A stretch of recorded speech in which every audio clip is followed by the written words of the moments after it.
네, 여러분, 최정민 교수입니다. 오늘은 운동 조절에서 움직임이 어떻게 만들어지는지, 또 만들어진 움직임이 어떻게 조절되는지라고 하는 우리 과제들을 잘 알고 있죠. 그런 부분에서 반사이론의 연장으로서 외부적 자극의 정보 처리 과정에 관해서 이야기를 해볼까 합니다. 먼저 우리가 그동안 전공자로서 공부했던 부분들에 대해서 우리 머릿속에 있는 그런 생각들을 다시 한번 리뷰하고 점검을 해보도록 하겠습니다. 운동 조절을 공부하는 데 있어서 신경과학을 해석하는 부분은 매우 중요한 부분이죠. 또 기초적인 어떤 구조나 그 구조에 대한 기능, 그리고 구조의 어떤 생리 이런 부분들을 넘어서서 어떤 행위에 대한 또는 움직임에 대한 통합된 신경과학을 마주하는 것은 매우 중요한 태도라고 생각합니다. 그런 부분에서 그동안 우리가 전공 공부로서 했던 부분들을 하나하나 점검하면서 다음 이야기를 이어가고자 합니다. 자, 여러분들이 앞에 제시된 이 그림을 볼 때 제가 이제 막연하게 어떤 신경과 관련된 부분들을 한번 이야기해 보도록 하겠습니다. 과연 우리 모두는 어느 곳을 추론하고 있으며 또 그러한 것들이 우리의 머릿속에 어떤 생각의 틀로 자리하고 있는지를 한번 보도록 하겠습니다.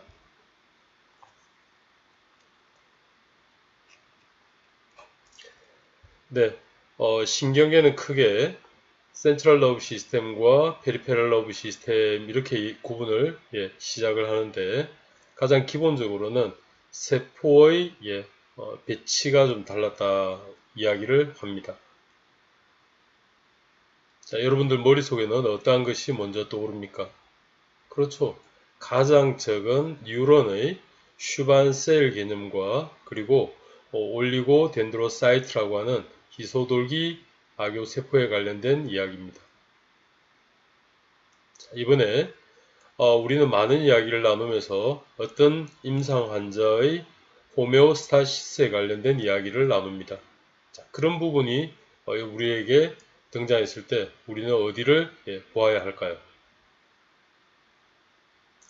그렇죠. 바로 이 부분입니다. 자, 또 우리는 어떤 신경학적 병변이 있는 환자에게 후신경에 관련된 프로블럼 리스트를 알게 되었다면 여러분은 어디를 바라보겠습니까? 그렇죠.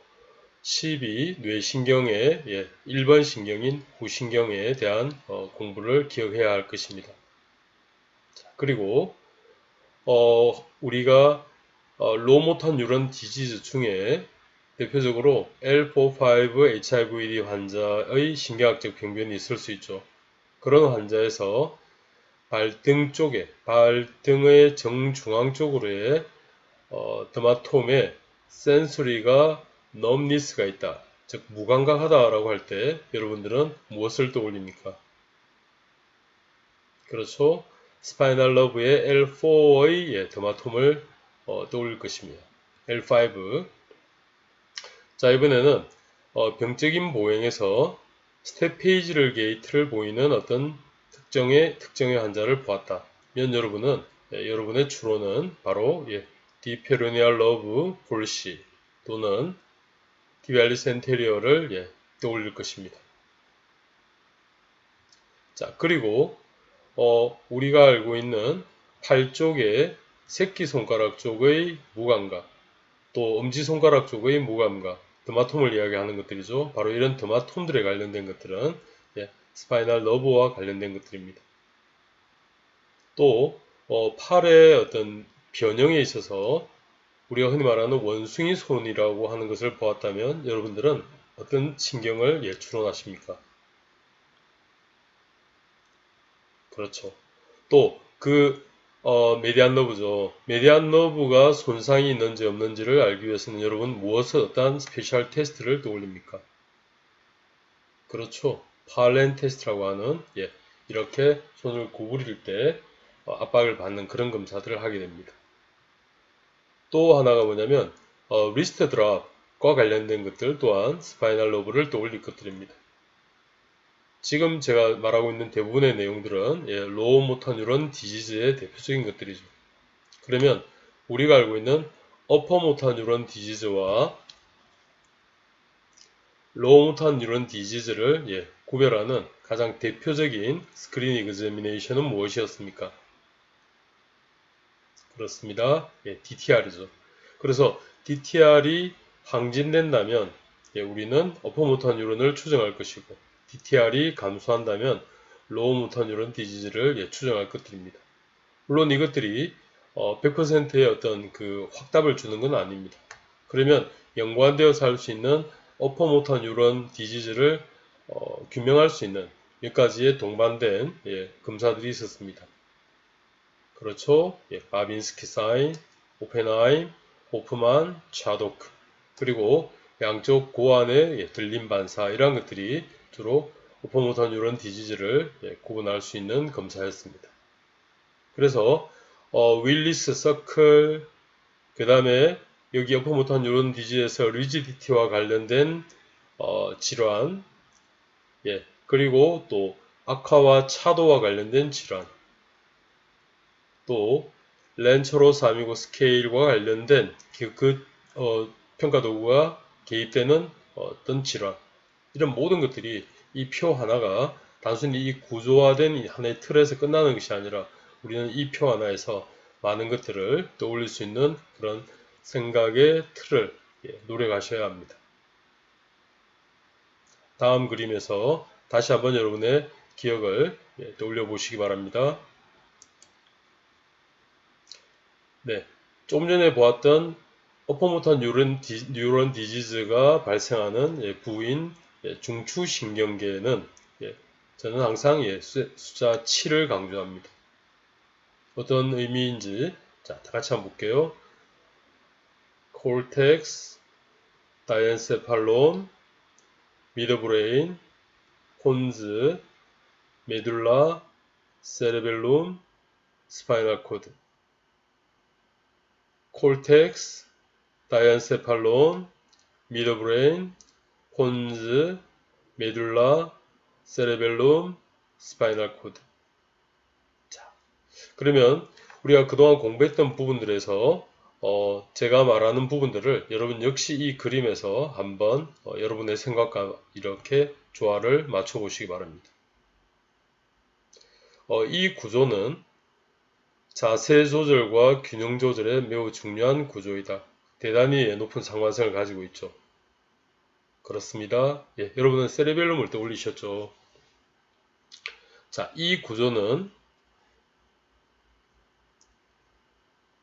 정의 반응이 등장하는 곳이고 우리 자세 조절에서 매우 중요한 고급 반응인 정의 반응이 등장하는 곳이다. 미드브레인을 떠올렸을 것입니다. 자, 이번에는 콜텍스 같은 경우에는 숫자 그렇습니다. 2로 기억이 돼야 되겠죠.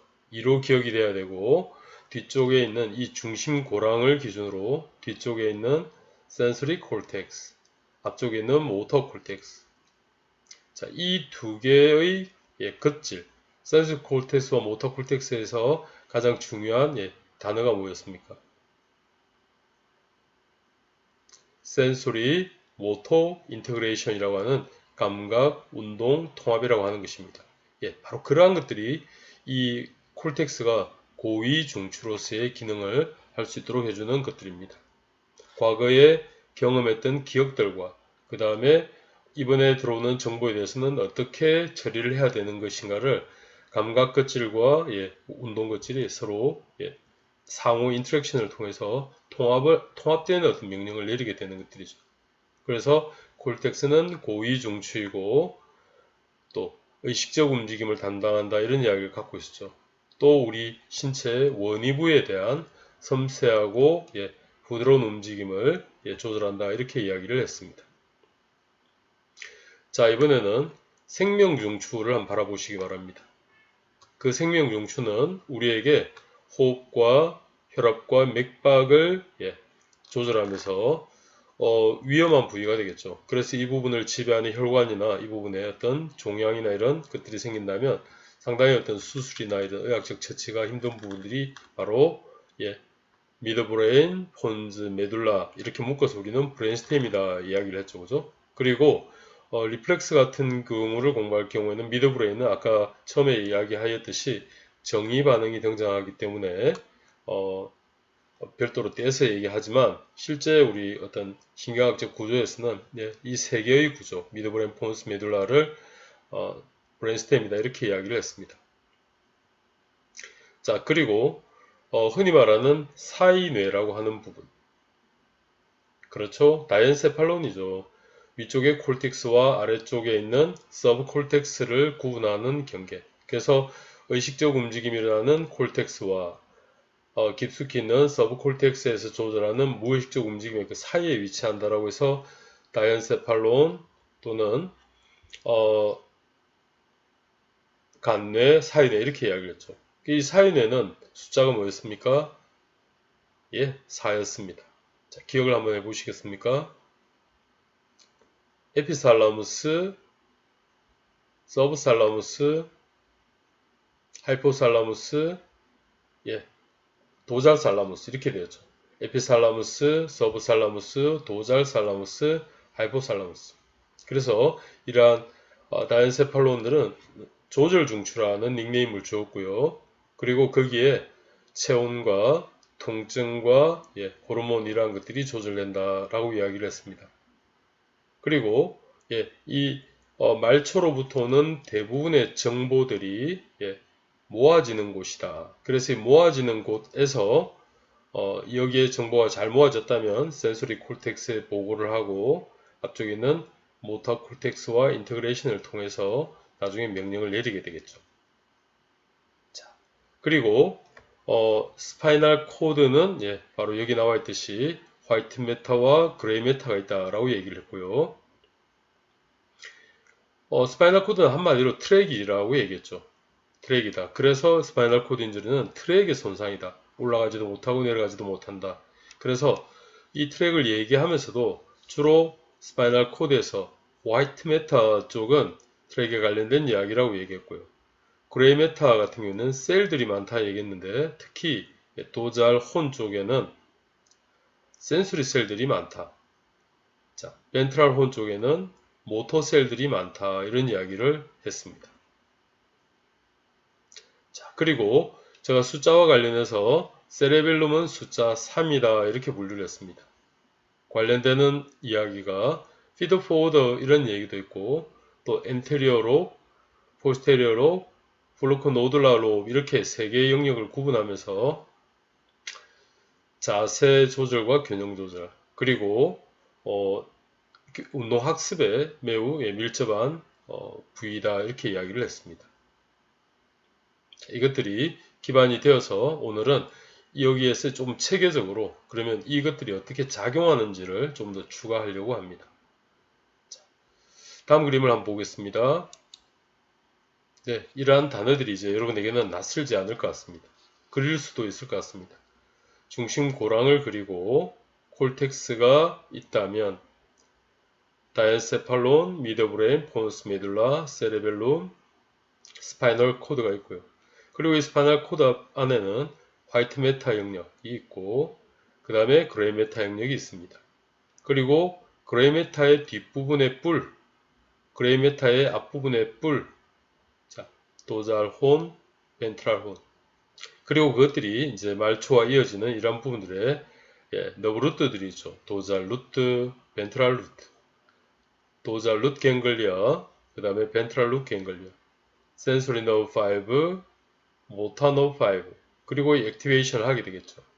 자, 그리고 이제 오늘 여러분들에게 다루어질 외부적인 어떤 환경들과 자극들이 여기에 공간에 이렇게 언급되어 있습니다. 자, 지금 표를 여러분 좀 계속 한번 바라봐 주시기 바랍니다. 이 글자만 보고도 구조를 추론할 수 있고 이 구조의 그림을 보고도 이 단어들을 추론할 수 있도록 된다면 우리는 어떤 케이스에 환자가 왔을 때 바로 그 환자를 봄으로써 바로 이 위치들을 추적할 수 있는 것들입니다. 제가 여러분들에게 희망하는 방법은 바로 그것입니다. 그리고 책에 되어 있는 이런 활자화된 것들을 입체화 이렇게 평면으로 외우는 것이 아니라 바로 이러한 것들에 여러분 앞에 나타나는 하나의 개체, 사람의 몸에서 여러분들이 추론을 하는 것들입니다. 그런 추론 과정에는 시진이나 문진이나 촉진이나 또는 우리가 알고 있는 평가의 여러 도구들을 사용해서 추론을 하는 것들입니다. 그리고 그 추론에서 나타나는 문제들을 여러분은 목록을 작성하고 그 목록에서 문제가 되는 중요한 문제를 우선순위를 올려가는 것들, 그리고 우선순위에 대한 해결을 프로블럼을 solving하려고 하는 그것들이 여러분 대부분 우리의 중재 전략이 될 것들이고, 그러한 것들이 모아진다면 평가와 중재 하나의 우리가 그동안 열심히 공부했던 알고리즘이 되는 것입니다. 자, 여기에 대한 내용들은 제가 조금 더 추가를 할 것이기 때문에 가장 기본적으로 여러분은 이 구조의 이미지와 이 구조의 어떤 내용들, 이것들이 여러분 머릿속에 견고하게 하나의 결정체로서 만들어지기를 간절히 소망합니다.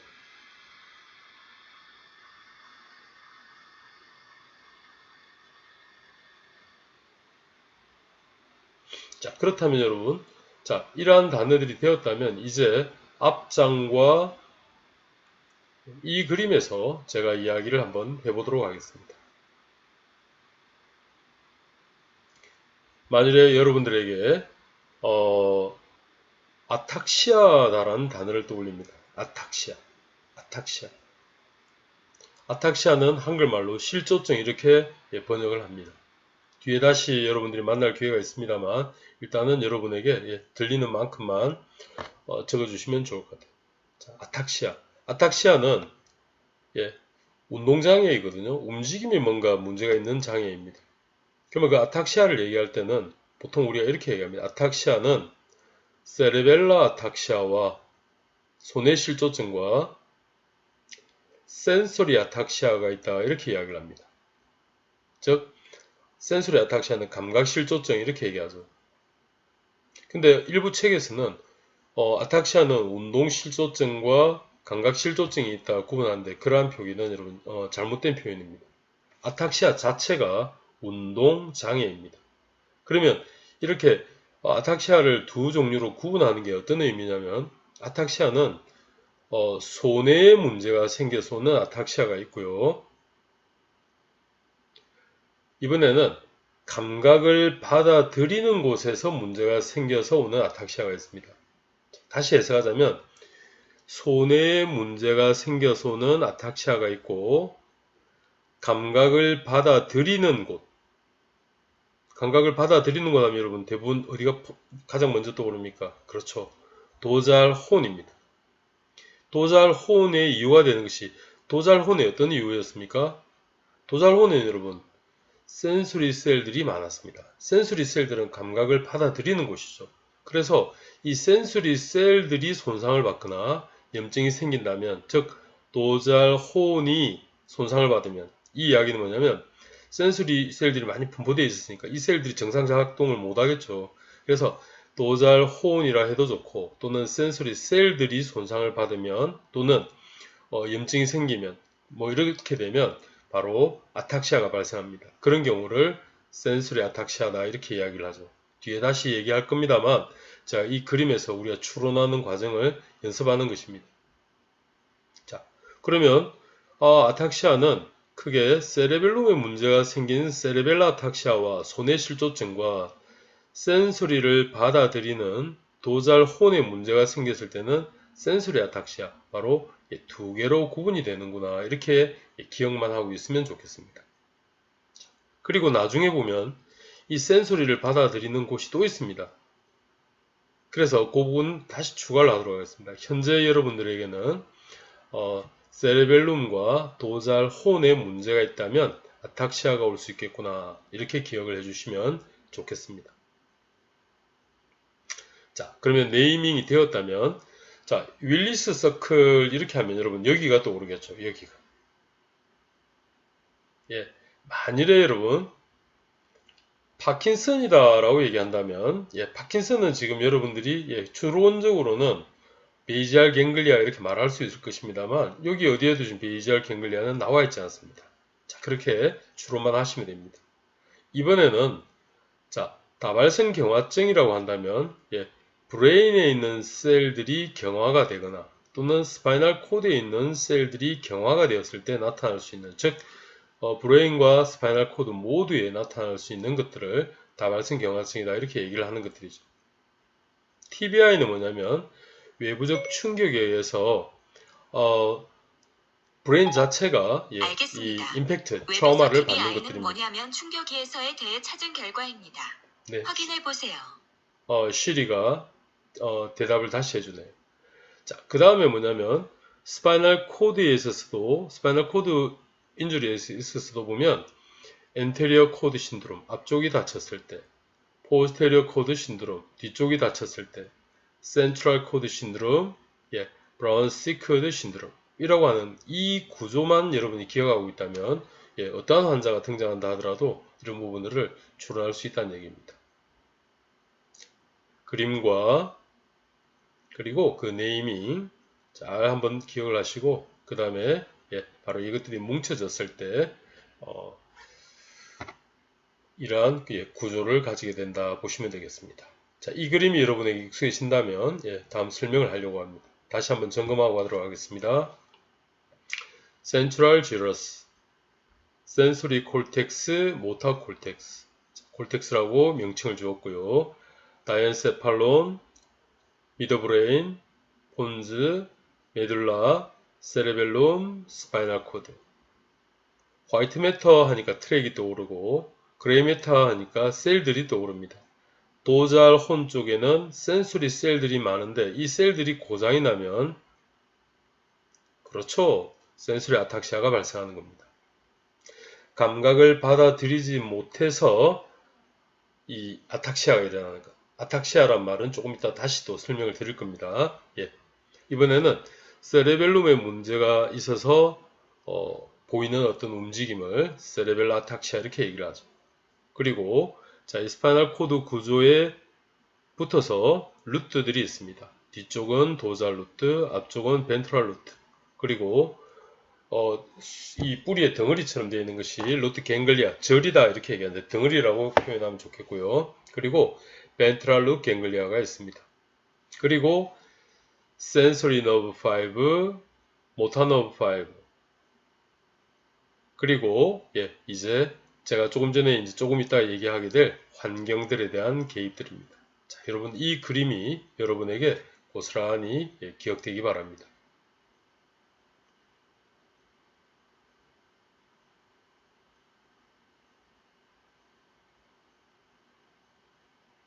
자, 잠시 시간을 드릴 테니 이 그림을 잘 보시기 바랍니다. 이제 여기에 글자를 지우고 그 네이밍이 있다는 전제하에서 이 그림이죠.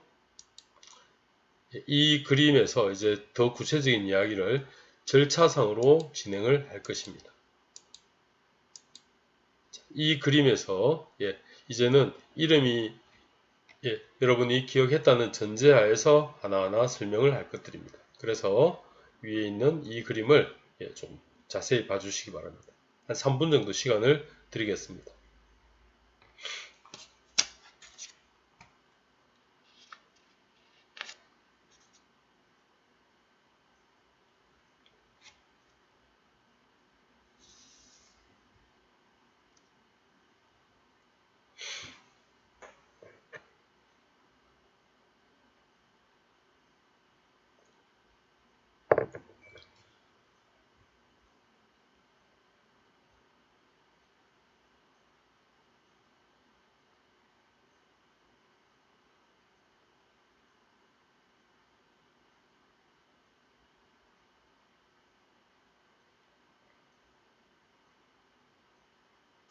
자, 백지를 내어서 한번 전체적으로 여러분들이 이 그림을 한번 그려보는 것도 좋을 것 같아요.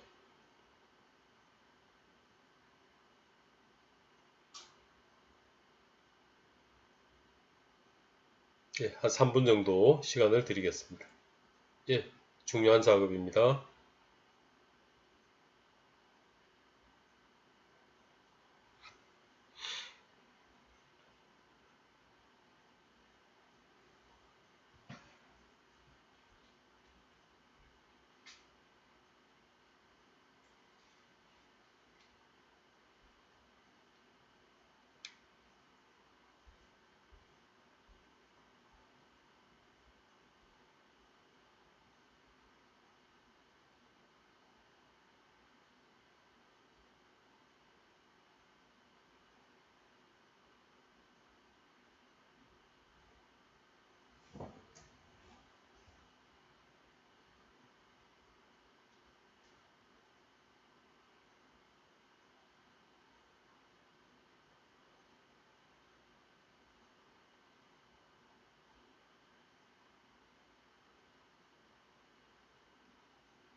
네, 좋습니다.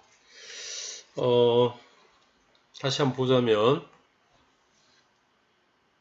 예, 콜텍스, 다이언세팔론, 미드브레인, 포ન્스 메둘라, 세레벨롬, 스파이널 코드. 그리고 예, 추가되려고 하는 것들이 환경과 자극들에 관한 이야기들입니다. 자, 그러면 제가 이제 이 그림을 가지고 외부에서 자극이 왔을 때 어떻게 우리에게 처리되는가 이 부분을 여러분들에게 스토리를 들려드리려고 합니다. 대부분의 우리가 어떤 공부를 하려고 할 때는 예, 시나리오를 만들듯이 또는 스토리를 만들듯이 하면은 좀 더 쉽게 전달이 될 수 있을 것 같습니다. 제가 알고 있는 여러분들의 어떤 그 학습의 어떤 반응들을 그대로 기억하면서 한 사람 한 사람의 대부분 얼굴들을 기억하면서 다시 내용을 이어가도록 하겠습니다. 자, 그러면 그 다음 그림을 한번 보도록 할게요. 네, 좋습니다.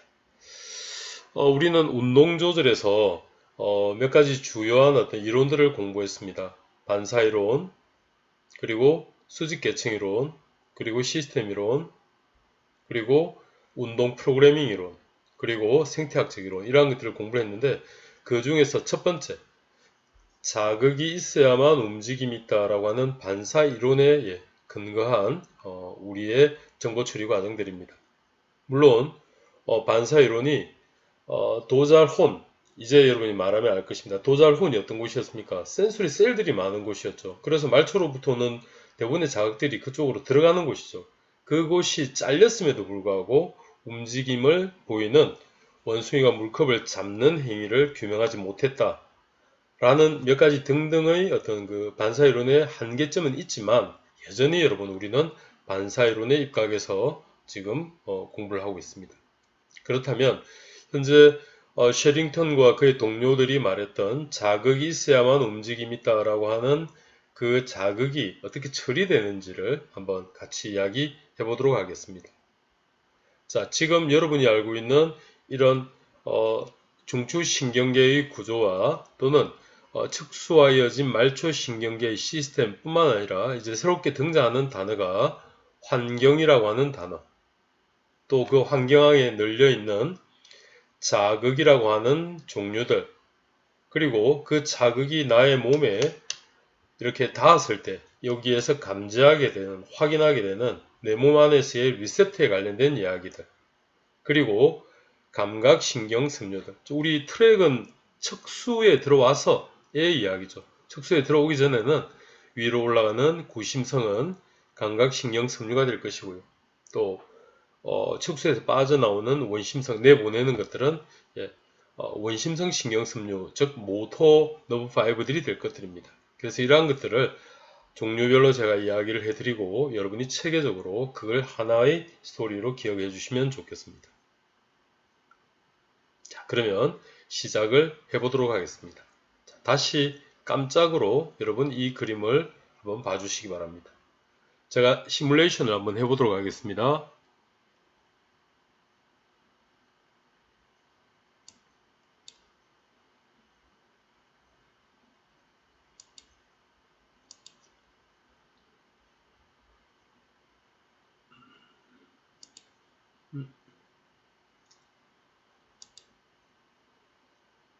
좀 올려놓고 하겠습니다.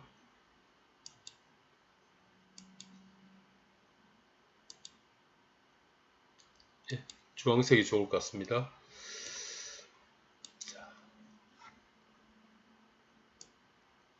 나를 제외한 환경이죠. 환경은 환경에서 많은 자극들이 있는데 그 자극 중에 하나가 나에게 닿으면 내 몸에 있는 리셉터는 그 자극을 확인하게 되겠죠. 그래서 감각신경섬유를 타고 도잘 룻 갱글리아, 도잘 루트, 도잘 혼으로 들어갑니다. 센소리 셀들이 많다겠습니다. 자, 여기에 들어와서는 안에서는 이제 트랙과 관련된 이야기들입니다. 트랙과 관련된 이야기. 그래서 손 쪽이었으니까 목 쪽에 전제하면 어센딩 트랙이 타고 이 자극이 들어갑니다. 이 자극이 들어가면 다이앤세팔론은 대부분의 자극이 집결되는 곳이다 라고 얘기했다 그죠? 그래서 이 집결된 정보를 잘 정리가 되면 센소리 콜텍스에다 주고 여기에서 인터그레이션을 통해서 감각 운동 통합이 되면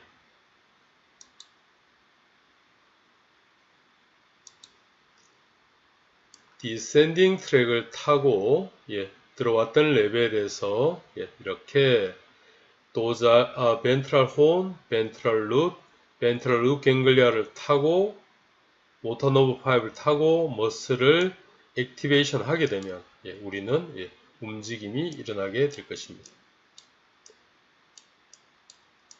움직이게 되죠.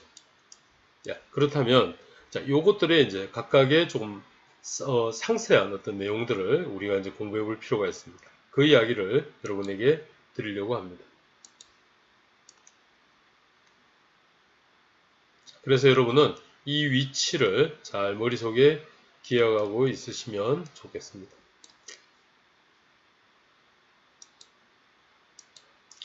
자, 그러면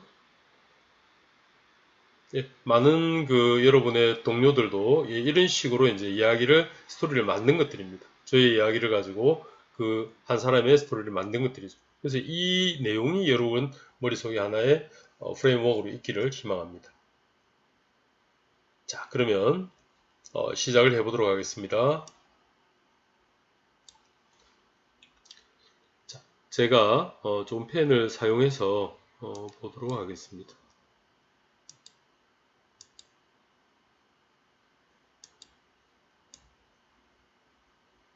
자, 여러분, 아까 얘기했듯이 환경에서 많은 자극들이 있다면 그 자극들이 내 몸에 왔을 때 비로소 이제 그 감각이라고 얘기합니다. 근데 그 감각이 되려고 한다면 리셉터가 필요하죠. 리셉터. 감각 신경섬유. 위치는 도잘 룻 갱글리아, 도잘 루트, 도잘 혼. 그리고 어센딩 트랙. 그리고 디센딩 트랙.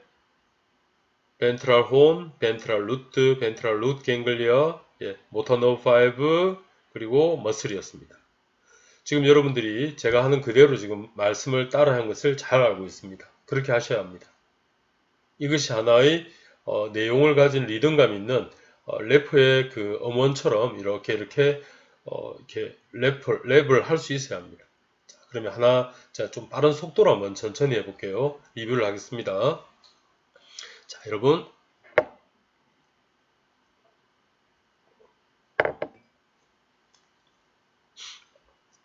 하나씩 하겠습니다. 자,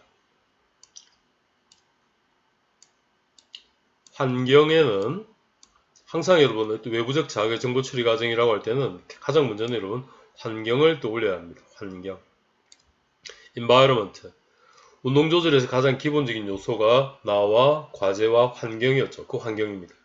그래서 이 환경은 가장 정보 처리 과정에 나를 제외한 가장 주위의 어떤 공간이기 때문에 환경은 가장 처음으로 이렇게 떠올리셔야 하는데 환경은 여러분 어떻습니까?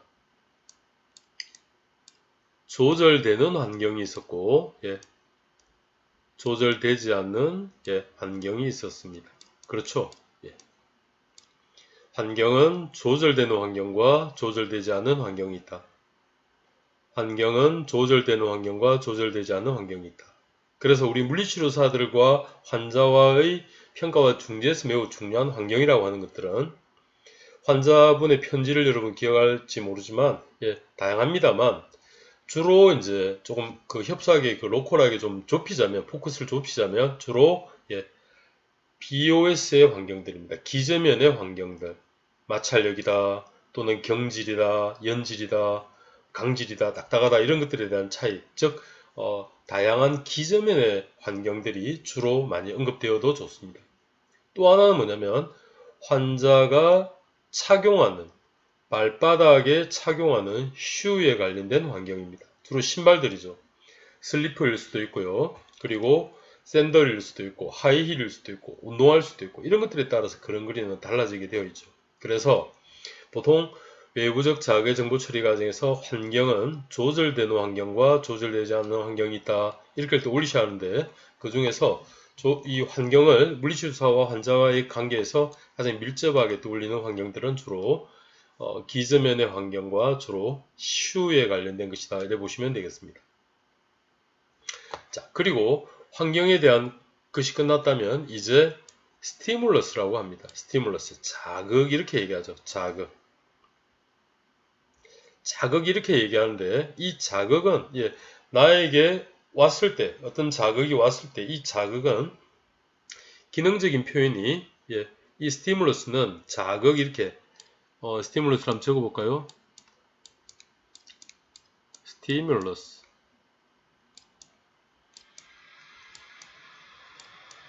이 자극이라고 하는 것들이 자극이 맞습니다만 실제 이 자극이 나와의 관계를 맺으려고 할 때는 얘들은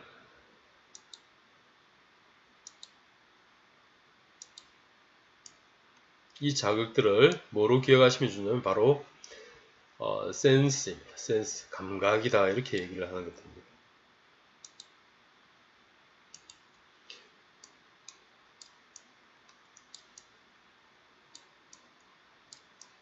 센스. 자, 그래서 환경은 조절되는 환경과 조절되지 않는 환경이 있고 환경에는 많은 스티뮬러스들이 있는데 이것이 나와의 관계에 있어서는 감각이다 이렇게 이야기를 합니다. 감각. 그러면 이 감각은 구분을 해야 되겠죠. 감각은 어떻게 우리가 보통 구분을 하냐면 불러드리겠습니다. 표면 감각. 표면 감각이 있고요. 기회가 되어서 책을 리뷰할 겁니다. 그리고 깊은 감각. 깊은 감각이 있고요. 그리고 여러분이 이렇게 기억하면 좋겠습니다. 통합된 겉질 감각. 통합된 겉질 감각. 이 통합된이란 말이 참 고차원적인 단어입니다. 통합된 겉질 감각. 자, 그러면 이걸 좀 영어로 해보자면 여러분이 언제 적을 수 있는 기회가 있습니다. 센스는 슈퍼피셜 센스가 있고요. 표면 감각이 있고 그리고 딥 센스가 있고 그리고 컨바인드 코티칼 센스라고 하는 통합된 거칠 감각 이 세 종류가 있습니다.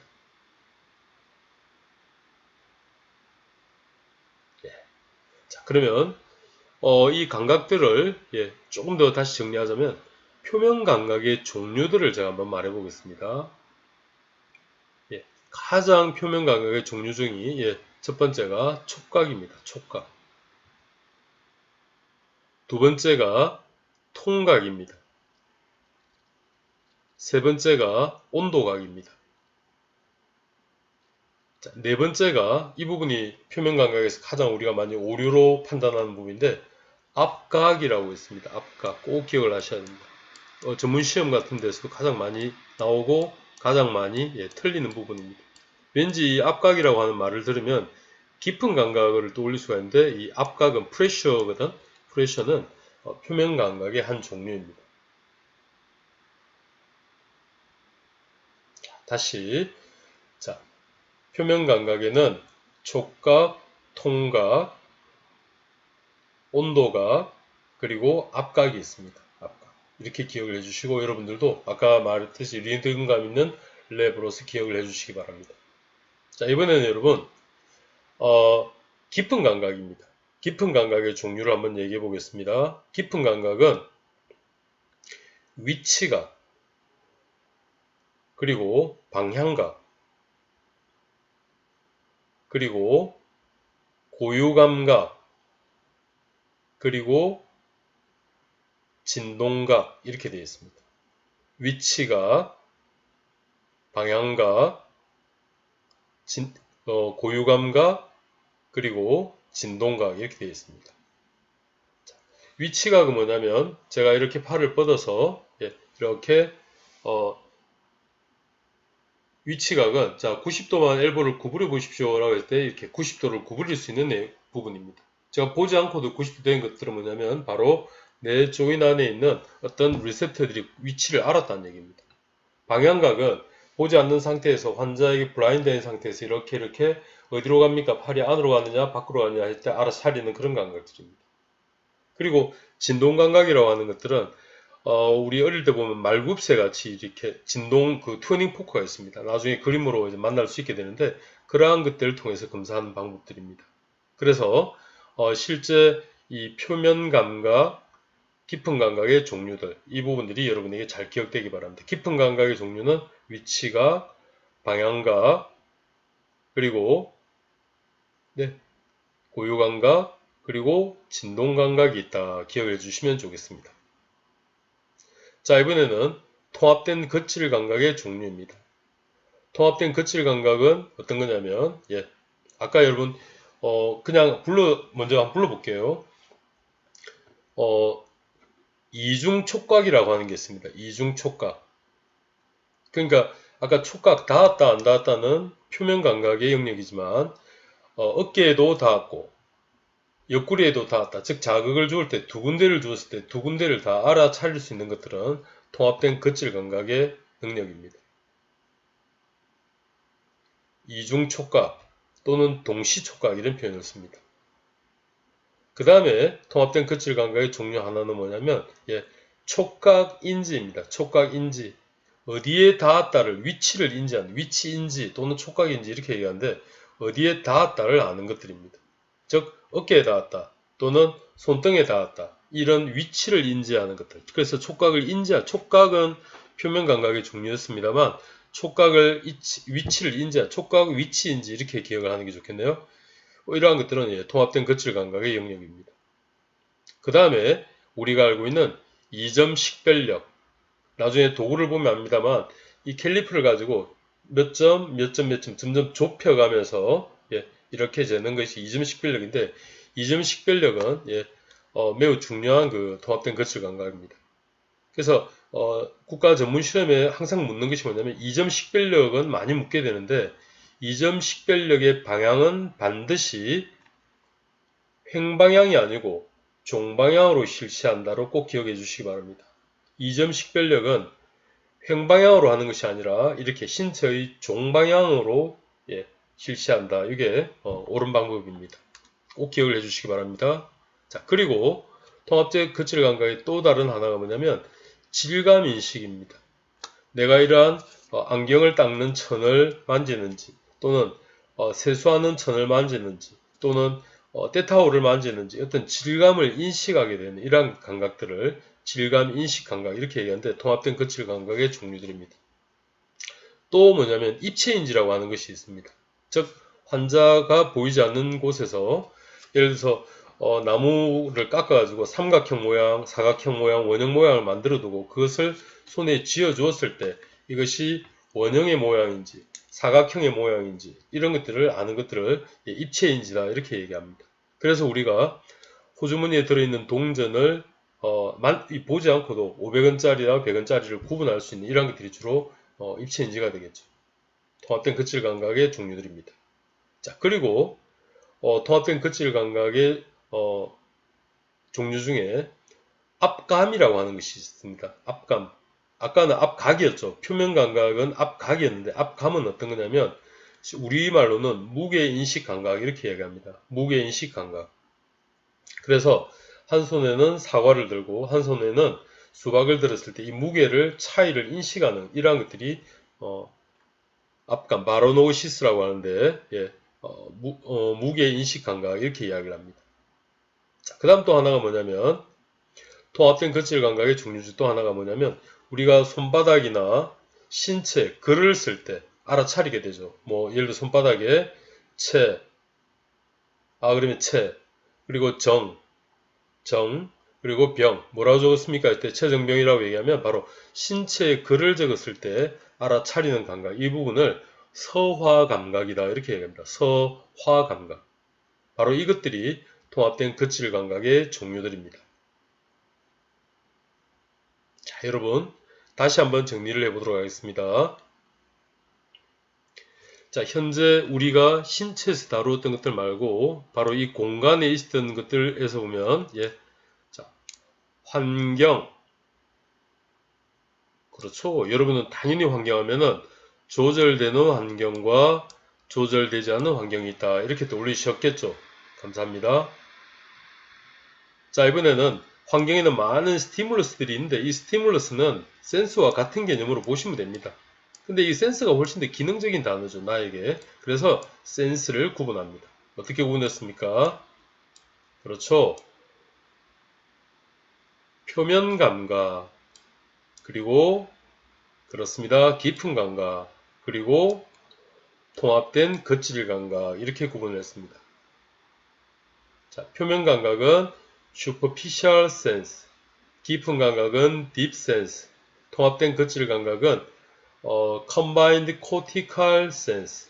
우리 책에 나와 있습니다. 오슬리반 책에 3장에 지금 이러한 내용들은 잘 나와 있습니다.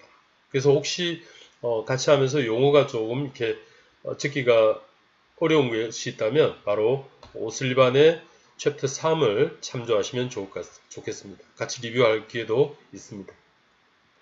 자, 그러면 표면 감각의 종류들은 여러분이 한번 말해주시기 바랍니다. 촉각, 통각, 온도가 많이 헷갈린다 이거죠. 압각이 있습니다. 잘했습니다. 자, 이번에는 깊은 감각의 종류는 어떤 것들이 있었습니까? 위치가, 방향각, 어디로 가는지, 그리고 고유감각, 그리고 진동감각이 있습니다. 아, 이게 뭔가 진동을 느끼게 되는 것들. 예, 좋습니다. 자, 통합된 거칠 감각은 어떤 것들이 있었습니까? 통합된 거칠 감각은 이런 게 있었죠. 예, 동시 촉각 또는 이중 촉각이라 했습니다. 여기도 터치하고 여기도 터치했을 때 알아차리는 있었고, 또 동시 촉각이 있었고요. 두 번째, 위치인지 어디에 터치를 했는지 어디에 만졌는지를 아는 것들, 위치를 알아차리는 것들, 몸의 위치를 알아차리는 것들. 그 다음에 이점 식별력이 있었고요. 또 그렇습니다. 입체인지가 있었습니다. 이것이 삼각형인지 500원짜리인지 10원짜리인지 또는 사각형인지를 아는 것들 있었고요. 그리고 또 그렇습니다. 질감인식이 있습니다. 질감인식. 이 천을 느끼는 것들. 어떤 감각인지 느끼는 것들. 그 다음에 또 어떤 것이 있습니까? 그렇죠. 서화 감각. 몸에 글을 썼을 때 그 글자를 알아차리는 것들. 이것들이 바로 통합된 거칠 감각의 영역에 있는 감각들입니다. 자, 여러분. 그래서 기본적으로는 우리는 감각을 이렇게 분류를 했는데 주로 표면 감각을 표현할 때는 헨리 히드라는 분이 있는데 이분의 표현에 의하면 표면 감각을 표현할 때는 주로 원시 감각이다 이런 표현을 씁니다. 그룹핑 해가지고. 그리고 상대적으로 표면 감각보다는 이 통합된 거칠 감각과 이런 좀 고급 감각, 통합된 거칠 감각을 좀 고급 감각이다 이렇게 이야기하고요. 또는 식별 감각이다. 식별, 구분한다라고 해서 식별을 한다라 해서 식별 감각이다 이렇게 이야기를 합니다. 표면 감각은 원시 감각이라는 표현을 쓰고 그리고 통합된 거칠 감각은 주로 식별 감각이다 이런 표현을 씁니다. 그렇죠. 여기까지 환경과 그 다음에 자극들과 즉 센스들과 종류들에 관해서 알아보았습니다. 자, 그리고 이제 비로소 나의 몸에 왔을 때는 뭘 언급해야 되겠습니까? 그렇죠. 이제 리셉트를 좀 언급하고자 합니다. 자, 조금 지우고, 자, 여러분들이 잘 알다시피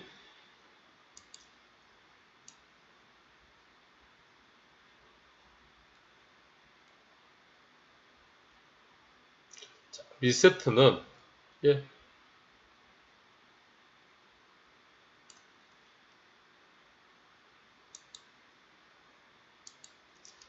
우리가 흔히 말하는 리셉트라고 하는 것들은 감각 수용기죠.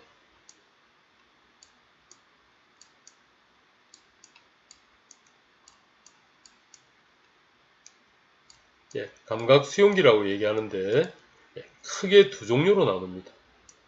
기계적 수용기가 있고요. 화학적 수용기가 있습니다. 말씀드렸듯이 지금의 자세한 문헌은 오슬리반의 챕터 3에 잘 나와 있습니다. 그래서 이 감각기라고 하는 것들은 자극을 받아들이는, 자극을 확인하는 것이죠. 자극을 받아들이는 감각을 수용하는 수용기입니다. 자극에 아까 우리가 말했던 표면 감각 또는 깊은 감각 또는 통합된 거칠 감각 이러한 것들을 받아들이는 수용기들입니다. 그러면 우리 인체는 어떤 수용기들이 있는가? 먼저 크게 기계적 수용기와 화학적 수용기로 구분하는데 화학적 수용기를 먼저 설명드리는 게 좋겠습니다. 우리가 점심시간이 되면 배가 좀 고프다든지 또 위에서 꼬르륵꼬르륵 소리가 나는 것들, 뭔가 먹고 싶다라고 하는 것들은 대부분 내부 장기 안에는 화학적 수용기들이 주인님 현재 안쪽이 좀 비어 있으니까 뭔가를 공급해 달라라는 메시지를 감지하는 것들입니다. 대표적으로 내부 위나 이런 장기들에도 화학적 수용기들이 있죠. 또 화학적 수용기는 우리의 혈관 안에는 이제 가스들이 있죠. 산소라든지 이산화탄소들 이런 것들이 이렇게 질소 이런 일부의 비율을 가지고 있게 되는데 있어서는 안 되는 어떤 가스들이 들어오거나 또는 이런 산소와 이산화탄소의 비율이 맞지 않는 걸 감지하게 되면 우리 몸에는 이상한 증상이 나타나게 됩니다. 그걸 브레인에 보고를 하게 되죠. 그래서 혈관 안에 예를 들어서 대표적으로 연탄 가스 마시거나 이런 것들은 일산화탄소가 들어온 거죠. 일산화탄소는 몸에 치명적인 거죠. 그러한 것들이 혈액을 타고 들어 혈관에 이렇게 감지되었을 때는 우리는 구토를 한다든지 또는 뭐 밖에 뛰어나서 맑은 공기를 많이 마시게 된다. 이런 액션을 취하게 됩니다. 즉 화학적 수용기는 장기나 혈관 안에서 이렇게 조건들, 컨디션들을 감지하고 이 환경들을 우리의 뇌에 보고하는 그러한 수용기들입니다. 그래서 이 화학적 수용기는 물리치료사들과는 조금 거리감이 있는 것들입니다. 아무래도 뭐 약을 쓴다든지 의학적 처치를 필요로 하는 닥터들과 관련되는 수용기다 이렇게 보시면 되겠습니다. 당연히 여러분 배고플 때 점심 때 여러분이 먹어야 되는 것들은 여러분들의 몫이긴 하죠. 그러나 화학적 수용기에 대한 조절들은 주로 공부들은 물리치료사들의 몫이기보다는 그냥 우리에게는 그냥 공부 정도로만 기억되면 좋겠습니다. 물리치료사에게 필요한 기계적 수용기, 메카노 리셉터, 여기 화학적 수용기는 케모 리셉터 이렇게 이야기하거든. 화학적 수용기. 근데 물리치료사에게 필요한 기계적 수용기는 메카노 리셉터 이렇게 이제 표기를 합니다. 그러면 이 수용기에서 기계적 수용기의 종류들은 어떤 것들이 있을까? 이제 우리에게 필요한 것들이죠. 그래서 이렇게 안내를 드리고 싶습니다. cutaneous receptor, 피부 수용기가 있고요. 그리고 피부 밑에는 근육이 있죠. 근수용기가 있고요. 그리고 근육 밑에는 더 깊이는 관절이 있게 되겠죠. 관절 수용기가 있다. 여러분은 이렇게 좀 기억을 하시면 좋겠습니다. 그리고 우리가 언젠가 말한 공부해 보면 아주 과거에 1학년 때나 이렇게 보면 여러분이 이미 이 수용기들이 적혀 있습니다. 그러나 지금 뭐 그걸 다시 들여다볼 필요는 없고 자, 이 부분을 다시 제가 안내를 하도록 하겠습니다. 피부 수용기, 근 수용기, 관절 수용기. 자, 하나씩. 그리고 이제 이것들과 얘들이 이제 만나게 될 것들입니다. 자, 그러면 먼저 우리가 받아들이는 기계적 수용기에는 피부 수용기, 근 수용기, 관절 수용기가 있는데 피부 수용기는 가장 표층에 틀이 있습니다. 이렇게 틀들이 나와 있죠. 헤어 폴리컬이 나와 있습니다. 자, 조금 더 깊이에는 가장 많이 퍼져 있는 것들이 프리너브 엔딩이라고 하는 자유신경 종판이 있습니다. 그래서 피부 수용기 종류를 지금 말씀드리고 있는데 그냥 틀이라 해도 좋고요. 헤어라고 합니다. 그리고 자유신경 종판이 있고 그리고 여러분이 알고 있는 뭐 외국 사람의 이름들이죠. 마이스너 독일 생리학자의 이름입니다. 그분이 발견하고 자기 이름을 붙였습니다. 마이스너. 그 다음에 루피니 이탈리아 생리학자인데 그 리세트를 발견하고 자기가 또 이름을 붙였습니다. 메르켈, 크라우제. 메르켈과 크라우제는 독일의 생리학자입니다. 그리고 크라우제도 있죠. 크라우제. 그리고 여러분 피부 수용기에서도 좀 가장 깊숙이 있는 수용기가 파시니안입니다. 파시니안 소체 이런 말 들어보셨죠? 파시니안 그 수용기다 이렇게 이야기를 합니다. 자, 그러면 피부 수용기를 다시 정리하자면 같이 해볼게요. 가장 표층에는 털이 있습니다. 그리고 통각 같은 것들을 받아들이는 프리너브 엔딩 자유신경종판이 있고 마이스너, 루피니, 크라우제, 메르켈 이런 것들이 있습니다. 그리고 피부 수용기에서 깊숙이에는 파시니안이 있습니다. 이 정도만 기억을 하시면 좋겠고 여기에 따른 각각의 구조, 기능이라는 것들은 참고문헌에 잘 나와 있습니다. 우리 리딩이 필요하게 되겠죠. 자, 기계적 수용기에서 피부 수용기에 관련된 이야기를 말씀드렸습니다. 피부 수용기. 자, 이번에는 근수용기입니다. 근수용기는 우리가 너무나 잘 알고 있는 머슬 스핀들과 그 다음에 골지 텐던 올간이라고 하는 GTO입니다.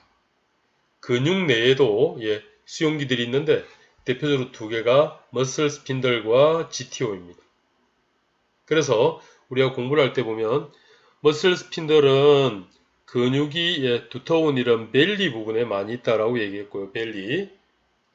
GTO는 근육이 텐던이 되는 머스큘러 정션 부분에 많이 분포되어 있다. 이렇게 이야기를 했던 기억이 납니다.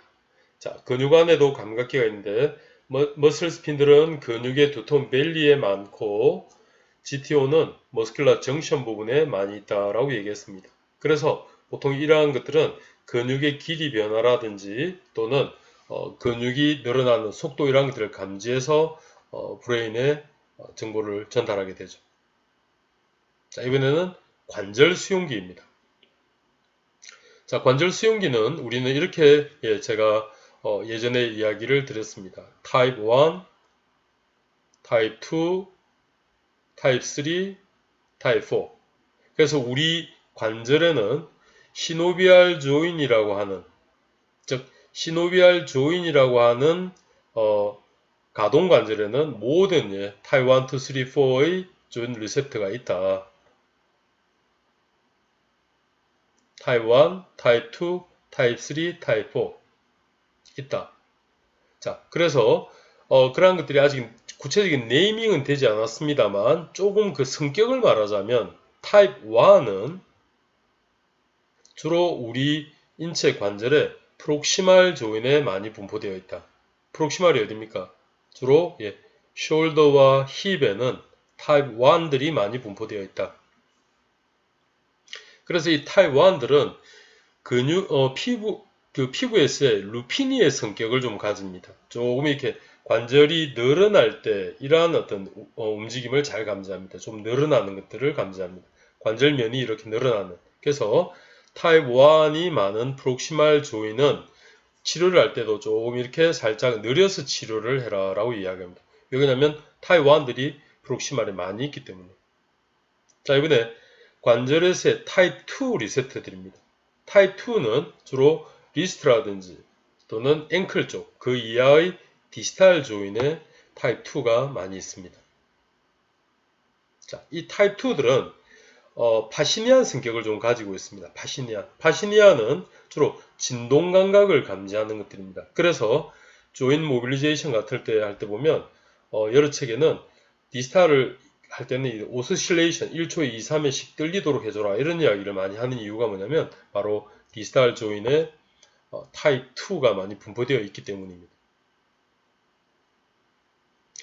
자, 이 매우 중요하겠죠. 조인 모빌리제이션 할 때 이런 근거가 될 테니까. 자, 그래서 관절에서의 타입 3는 근육에서의 GTO와 같은 성격을 좀 가지고 있습니다. 좀 많이 늘어날 때, 많이 근육이 늘어나거나 관절이 늘어나려고 할 때 그러한 환경을 조건을 감지하는 것들입니다.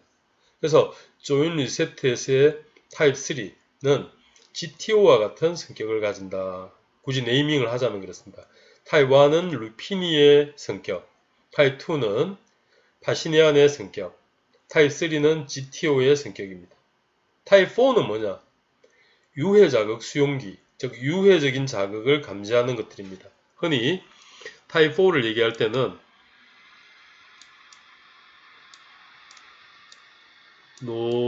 노시셉터.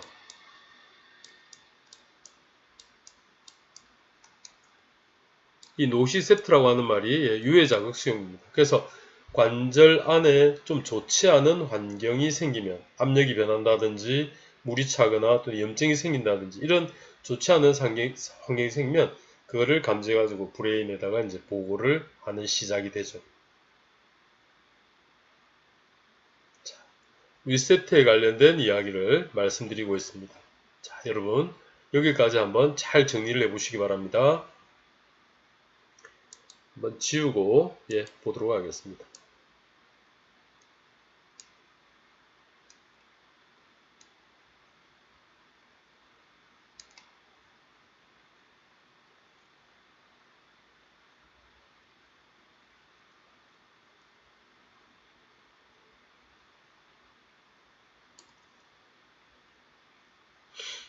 다시 한번 말씀드리자면 리셉터는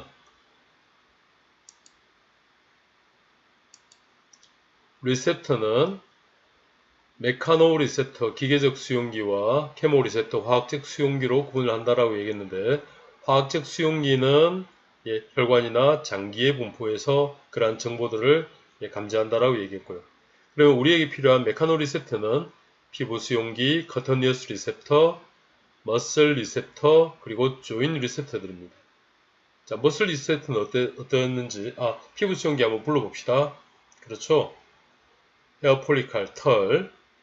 그 다음에 브리너브 엔딩, 자율신경 종판, 마이스너, 루피니, 메르켈, 그리고 가장 깊숙이 파시니안이 있다 얘기했습니다. 파시니안은 진동을 감지하는 거다 얘기했고요.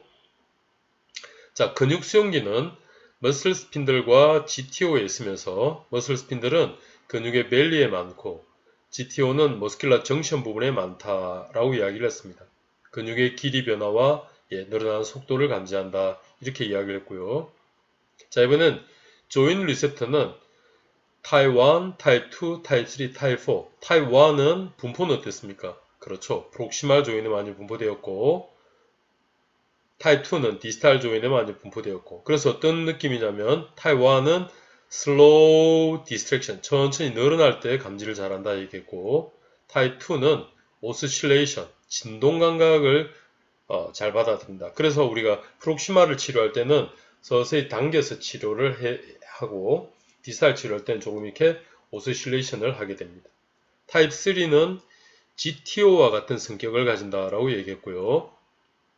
그리고 타입 4는 노시셉터, 즉 유해자극 수용기다 이렇게 설명을 드렸습니다. 지금 환경과 센서들 그리고 리셉터에 관련된 이야기들이 여러분 하나의 틀로서 정리가 되기 바랍니다. 자, 그렇다면 이제 인체에서 받아들인 이러한 자극을 가지고 이제 어떻게 전달되는가를 이제 설명하려고 합니다. 자, 여러분 다시 제가 조금의 시간을 드리겠습니다. 여기에 있는 부분들을 정리를 하시면 이제 여기에 감각 신경 섬유부터 전달을 드리도록 하겠습니다. 3분간 정리를 하시고 다시 만나겠습니다.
이 표기된 이런 그림을 보면서 바로 그 위치의 그 이야기를 말할 수 있다면 여러분은 아주 잘 진행이 되고 있는 것입니다.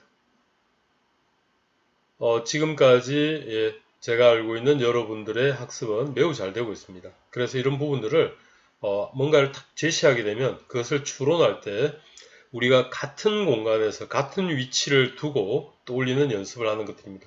여러분이 제가 여러분에게 레퍼런스가 될 수도 있고요. 또 여러분의 동료들이 같이 바라보는 그곳이 레퍼런스가 될 수가 있는 것들입니다.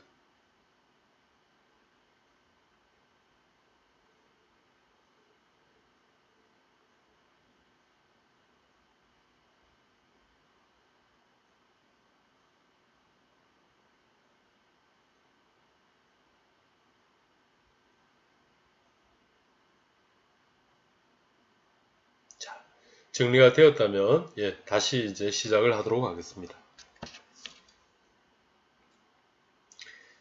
자, 환경, 센세이션, 스티뮬러스죠. 리셉터.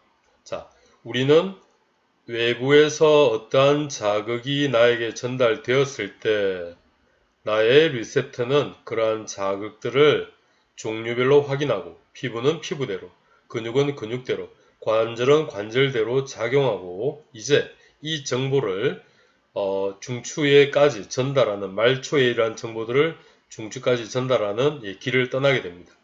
자, 이때 우리에게 필요한 부분들은 그 중간에서의 뭔가 필요한 소위 스테이션들이죠. 한번 보겠습니다. 여러분, 언젠가 제가 여러분들에게 인터뉴런 이런 단어를 쓴 적이 있습니다. 인터뉴런, 중간 신경원이다 이렇게 얘기를 했죠. 중간 신경원이다. 자, 그러면 보통 우리가 어떤 정보가 전달될 때 센소리 뉴런, 센소리 너브 5에서 중간 신경원을 거쳐서 중추로 전달되게 되는데 한번 보겠습니다. 그래서 제가 여러분에게는 first interneuron, second interneuron, third interneuron 이렇게 이야기를 드린 적이 있습니다. 한번 보도록 하겠습니다. 자, 어떤 정보가 이렇게 들어오게 되면 환경에서 이러한 자극들이 리셉터를 감지해서 정보가 들어오게 되면 센소리 너브 파이브를 타고 이렇게 가게 됩니다. 가게 되는데 바로 이 부분 여기가 어떤 의미였습니까? 반드시 여러분 기억을 해 주십시오.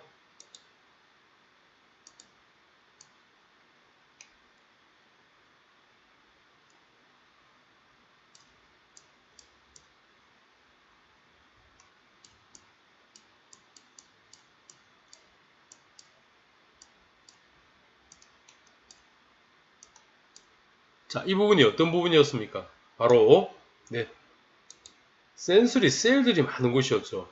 센서리 셀들이 많은 곳이었습니다. 셀들이. 그래서 이 부분을 우리는 1차 중간 신경원이다 이렇게 얘기합니다. first 인터뉴런이 있는 곳이다. 그래서 즉 뭐냐면 first 인터뉴런은 감각을 받아들일 때 first 인터뉴런 중간 신경원은 도잘 혼에 위치한 셀들을 지칭할 때 first 인터뉴런이다 이렇게 얘기를 합니다. 그러면 얘들이 이제 트랙을 타고 올라가게 되겠죠. 바로 브레인스템 쪽에 위치하고 있는 이러한 역들, 스테이션을 세컨 인터뉴런이다 이렇게 얘기합니다.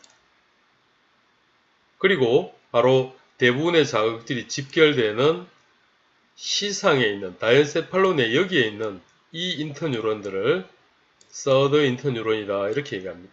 그럼 결국은 뭡니까? 이런 정보들이 1차적으로는 도잘혼에 있는 퍼스트 인터뉴런을 이렇게 자꾸 이름이 이제 역할이 바뀌는 것들이죠. 여기에서 받아들여지면 브레인스템으로 올려주고 브레인스템이 올렸다는 얘기는 이제 여기 살라무스로 가고 살라무스에 있는 서드 인터뉴런이 센소리 콜텍스에다가 정중하게 이제 이렇게 어떤 정보가 왔다라는 틀을 보고를 하게 된다는 얘기입니다. 그래서 외부적 자기적부 처리 과정에서 이런 정보들이 들어오면 이런 중간 신경원을 거친다라고 기억을 해주시기 바랍니다. 그리고 이제 아까 얘기했듯이 환경과 자극과 그 다음에 리셉트를 설명하고 나서 그 다음 차례는 바로 이 구간의 이야기입니다. 이 구간의 이야기.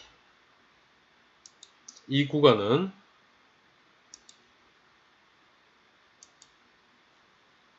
이 구간의 이야기죠. 자, 여러분 다 같이 sensory nerve 5, sensory nerve 5, sensory nerve 5, 즉 감각 신경 섬유입니다. 감각 신경 섬유. 자, 감각 신경 섬유는 이렇게 구분합니다. 감각을 받아들여서 리셉터로부터 전달된 감각을 트랙까지 옮겨주는 그 사이에 뭐 전선이다 이래 보시면 되겠죠. 감각신경섬유는 흔히 우리는 이렇게 이야기를 합니다. 분류를 할 때 여러분이 알고 있는 1A, 뭐 B 이런 말들은 좀 어려운 말들입니다. 그렇게 공부하셔도 되지만 자 나중에 그런 것들은 별도로 만나고요. 그냥 감각신경섬유는 여러분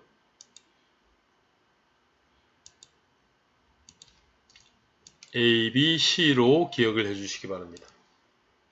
다시 설명드리면 감각신경섬유는 어떤 종류들이 있냐면 A, B, C 종류가 있습니다.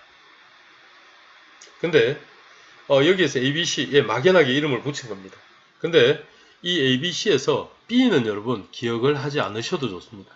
우리 어떤 걸 하든지 간에 이것도 아니고 저것도 아닌 즉 중간 성격을 가진 것들이 있습니다. 바로 B 신경섬유는 어떤 거냐면 감각신경섬유 중에 sensory nerve 5 중에 A 신경섬유의 특성도 좀 닮았고 C 신경섬유의 특성도 좀 닮았는데 그 얘기는 뭐냐면 얘가 정확하게 규명이 잘 되지 않는다는 얘기입니다. 그래서 우리는 공부를 할 때 감각신경섬유는 A 신경섬유가 있고 C 신경섬유가 있다만 기억을 하시면 됩니다. 그래서 자 그러면 이 A 신경섬유와 C 신경섬유만 좀 기억을 하시면 되는데 이 두 가지의 가장 큰 차이점을 제가 이제 말하겠습니다. 자, A 신경섬유는 뭐냐? A 신경섬유는 전달 속도가 빠릅니다. 그 이야기는 이러한 어떤 정보를 받아들일 때 빨리 브레인에 전달해야 된다면 A 신경섬유를 이용해서 이렇게 올라갑니다. 자, 전달해야 되긴 되지만 크게 빠르지 않은 좀 느린 정보도 있겠죠. 느려도 되는 정보가 있겠죠. 그런 경우는 C 신경섬유를 이용합니다. 가장 큰 구분은 이렇게 구분을 합니다. 그래서 리셉터로부터 감지된 어떤 정보들이 빨리 전달을 해야 될 경우에는 A 신경섬유를 이용하고요. 좀 느린 정보들은 C 신경섬유를 이용하는데 대표적으로 우리가 어떻습니까? 꼬집거나 할 때는 이렇게 꼬집거나 할 때는 아주 아프고 샤프한 즉 날카로운 통증 예를 든 게 날카로운 통증이라는 것들은 A 신경섬유를 타고 갑니다. 근데 허벅지나 어깨 같은 데 꾹 누를 때 우리한 통증이라는 것들 덜한 통증들 샤프 SHARP 샤프 날카로운 반대가 DULL 덜이라고 하죠. 즉 날카로운 통증은 A 신경섬유를 타고 빨리 가는 반면에 덜한 통증들 예를 든 겁니다. 이러한 것들은 C 신경섬유를 탑니다. 가장 큰 구분은 그렇게 이제 구분을 하죠. 그러면 A 신경섬유는 왜 빠르느냐라고 얘기한다면 A 신경섬유는 꼬리를 갖고 있습니다. 시스를 갖고 있습니다. 우리가 알고 있는 시스를 꼬리를 갖고 있습니다. 그래서 우리는 A 신경섬유를 A 감각신경섬유를 유수신경섬유다 이렇게 이야기를 하죠. 그럼 C 신경섬유는 뭐냐? 꼬리가 없기 때문에 무수신경섬유다 이렇게 이야기를 합니다. 그 다음에 A 신경섬유는 굵기가 직경이 좀 굵습니다. 이렇게 좀 굵다면 C 신경섬유는 직경이 가늡니다. 가늘게 되겠죠. 뭐 이렇게 전선처럼 좀 가늘게 됩니다. 그래서 속도가 빨리 전달되는 것들은 A 신경섬유를 타고 가는구나. 조건이 있죠. 꼬리도 있고 그 다음에 직경도 굵으니까 반대로 C 신경섬유는 가늘고 그 다음에 직경도 가늘고 그 다음에 꼬리도 없답니다. 그래서 우리가 이 부분에서 감각신경섬유를 얘기할 때는 A와 B와 C로 구분을 하지만 대표적으로 우리 머릿속에는 A와 C가 기억에 남아있는 이유는 뭐냐면 A는 굵은 꼬리가 있는 유수신경섬유이고요. 날카로운 통증을 전달하는 사례를 이야기할 수 있다면 C는 무수신경 섬유이고 직경도 가늘다. 자, 이렇게 하면 되겠습니다. 자, 그러면 어떻습니까? 환경에서 스티뮬러스, 센서들이, 리셉터들이 감지한다면 이제 감각신경 섬유는 어떤 것을 이용하는지 조금 하나의 시나리오와 스토리가 되었답니다. 자, 그렇다면 지금 여기에서 올라가는 트랙은 잠시 접어두고요, 여러분. 올라가는 트랙, 감각신경 섬유가 이렇게 전달되면 이제 스파이널 코드에 들어와서는 아까 얘기했듯이 어센딩 트랙에 관련된 이야기거든.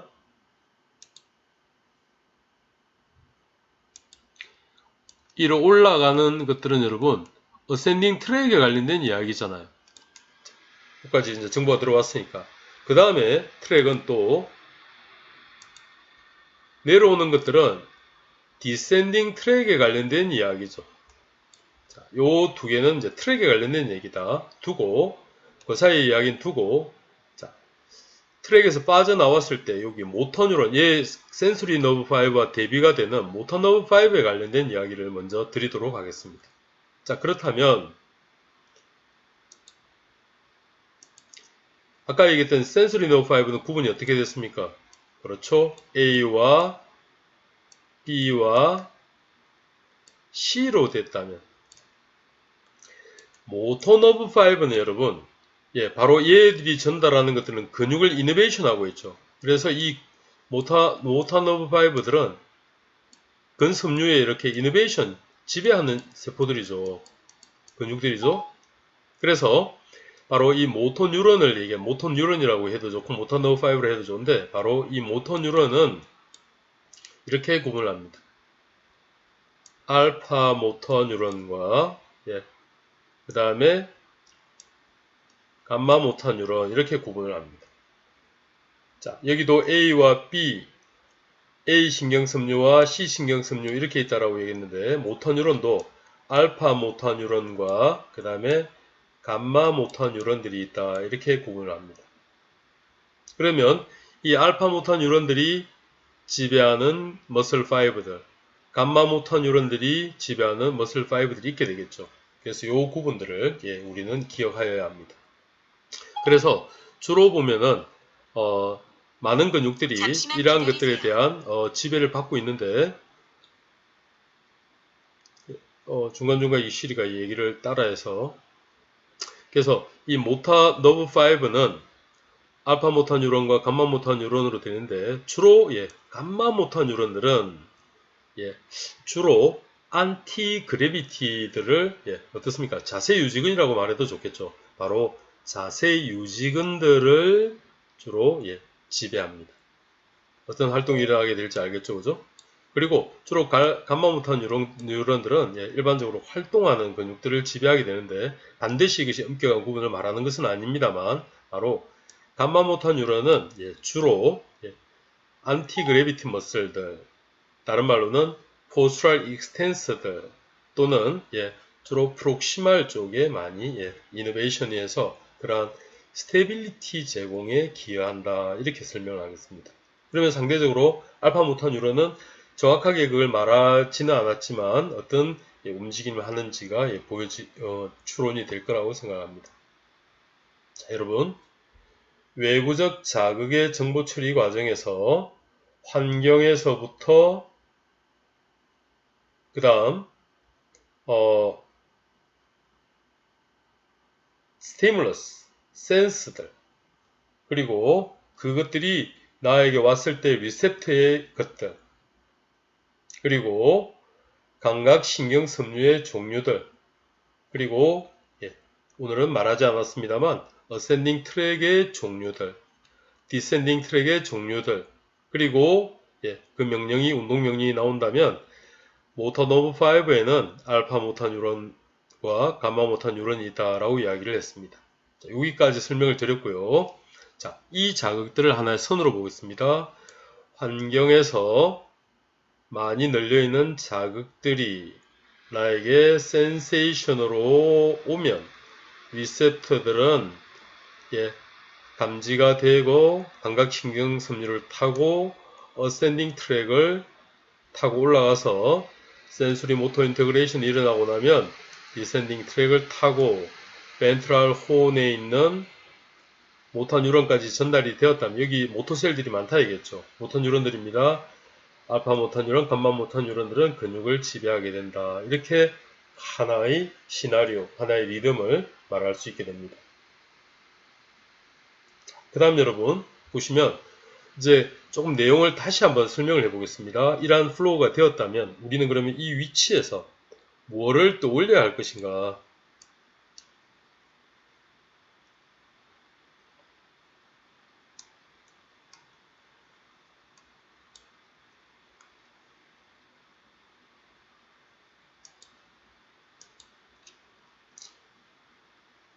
환경, 조절되는 환경과 조절되지 않은 환경, 스티뮬러스, 센세이션, 표면 감각, 깊은 감각, 통합된 거칠 감각, 촉각, 통각, 온도각, 압각, 위치각, 방향각, 진동각, 위치인지, 동시촉각, 이점 식별력, 질감인식, 서화감각, 입체인지.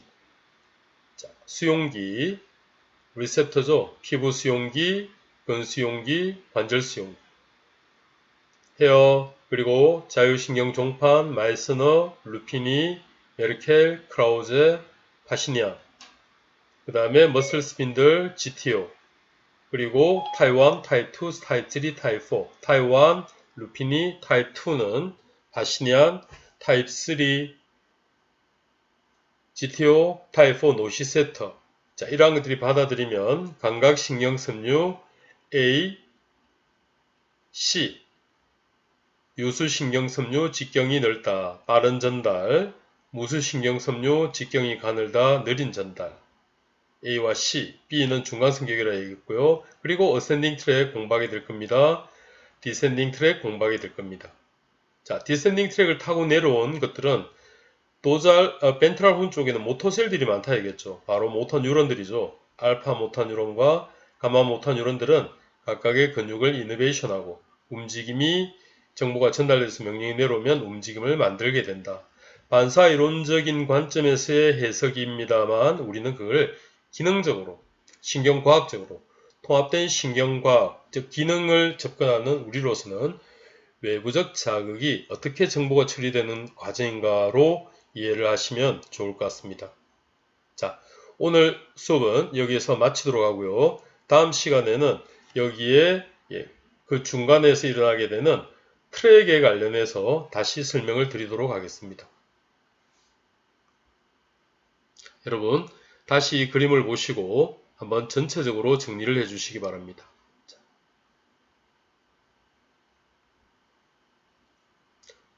아마 그런 식의 이야기들이 앞에 공부했던 사람들도 적혀 있는 것 같습니다. 정보 드리겠죠. 그리고 여기에 보면 다엔세팔로는 정보의 집결지다, 정의 반응이 나온다, 자세와 균형 조절을 한다, 이런 부분들까지 표현된다면 아마 여러분은 견고한 외부 자극의 정보 처리 과정이 견고하게 될 것들입니다.